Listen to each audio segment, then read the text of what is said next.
ഛത്തീസ്ഗഡിൽ 14 മാവോയിസ്റ്റുകൾ ഏറ്റുമുട്ടലിൽ കൊല്ലപ്പെട്ടു. നമസ്കാരം, കൊട്ടാരക്കര മീഡിയയിലേക്ക് സ്വാഗതം. ഛത്തീസ്ഗഡിലെ ഗരിയാബന്ദ് ജില്ലയിൽ നടന്ന ഏറ്റുമുട്ടലിൽ 14 മാവോയിസ്റ്റുകളെ വധിച്ച സംയുക്ത സേന, റിസർവ് ഗാർഡുകൾ, CRPF, കോബ്ര, ഒഡീഷയുടെ പ്രത്യേക ഓപ്പറേഷൻ ഗ്രൂപ്പ് എന്നിവയുടെ നേതൃത്വത്തിൽ കുലാരിഘട്ട് റിസർവ് വനത്തിൽ ഇന്ന് രാവിലെയായിരുന്നു ഏറ്റുമുട്ടൽ നടന്നത്. നിരോധിത മാവോയിസ്റ്റ് സംഘടനയുടെ കേന്ദ്ര കമ്മിറ്റി അംഗം ചൽപതി എന്ന ജയ്റാമാണ് കൊല്ലപ്പെട്ടവരിൽ പ്രധാനി. ഇയാളുടെ തലയ്ക്ക് 1 കോടി രൂപ സർക്കാർ പാരിതോഷികം പ്രഖ്യാപിച്ചിരുന്നു. ഛത്തീസ്ഗഡിലെയും അയൽ സംസ്ഥാനമായ ഒഡീഷയിലെയും മാവോയിസ്റ്റുകളും സുരക്ഷാസേനയും തമ്മിൽ 24 മണിക്കൂറിലേറെയായി വെടിവെപ്പ് തുടരുകയാണെന്ന് ദേശീയ മാധ്യമങ്ങൾ റിപ്പോർട്ട് ചെയ്യുന്നുണ്ട്.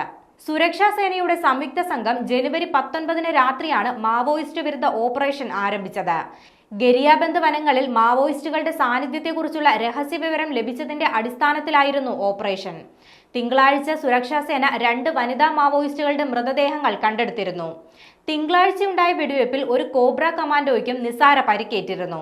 അദ്ദേഹത്തെ ചികിത്സയ്ക്കായി റായ്പൂരിലേക്ക് മാറ്റിയിട്ടുണ്ട്.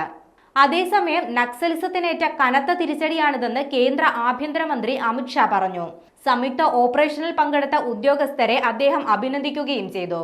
ഗരിയാബന്ദ് SP നിഖിൽ രക്കേച്ച, ഒഡീഷയിലെ Nuapada SP Raghavendra, Odisha Maoist operation DIG Akhileshwar Singh, cobra BN 207 commandant DS Kathait എന്നിവരാണ് അന്തർ സംസ്ഥാന സംയുക്ത ഓപ്പറേഷന് നേതൃത്വം നൽകുന്നത്. ഏറ്റുമുട്ടൽ നടന്ന സ്ഥലത്തു നിന്നും വൻതോതിൽ ആയുധങ്ങളും വെടിക്കോപ്പുകളും കണ്ടെടുത്തതായി പോലീസ് പ്രസ്താവനയിൽ പറയുന്നുണ്ട്. ഏറ്റുമുട്ടൽ തുടരുന്നതിനാൽ മരണസംഖ്യ ഇനിയും ഉയർന്നേക്കുമെന്നാണ് റിപ്പോർട്ട്. ഈ വർഷം ഒഡീഷ സുരക്ഷാ സേനയുമായി ചേർന്ന് ഛത്തീസ്ഗഡിൽ സംയുക്തമായി നടത്തുന്ന 2ാമത്തെ ഓപ്പറേഷനാണിത്.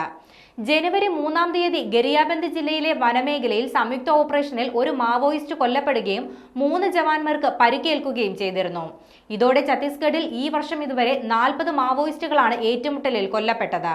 അതേസമയം തന്നെ കഴിഞ്ഞ വർഷം വ്യത്യസ്ത ഏറ്റുമുട്ടലുകളിലായി 219 മാവോയിസ്റ്റുകളും കൊല്ലപ്പെട്ടിരുന്നു.